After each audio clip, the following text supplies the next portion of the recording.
Hi friends, welcome back to my channel. ఈరోజు నేను chicken pakodi చేస్తున్నాను. అందుకోసమని చికెన్ని శుభ్రంగా కడిగి ఒక గిన్నెలో వేసుకున్నాను.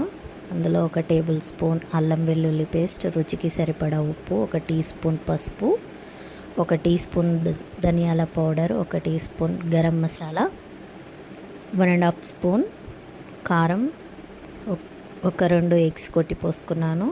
అలాగే దీంట్లో ఒక 2 రెమ్మల కరివేపాకు కట్ చేసి వేసుకున్నాను.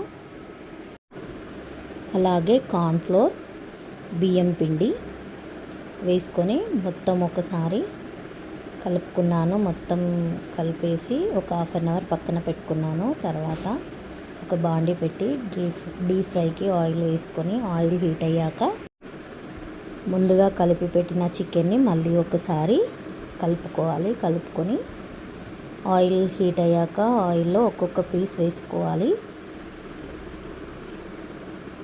ఇలా ఒక్కొక్క పీస్ వేసుకొని మీడియం ఫ్లేమ్లో ఫ్రై చేసుకోవాలి.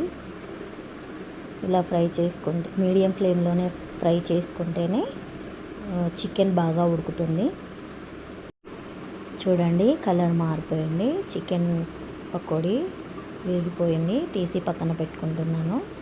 అలాగే మొత్తం వేసి ఫ్రై చేసుకున్నాను.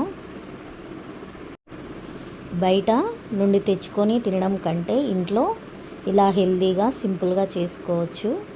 ఇది పిల్లలు చాలా ఇష్టంగా తింటారు. Thank you for watching.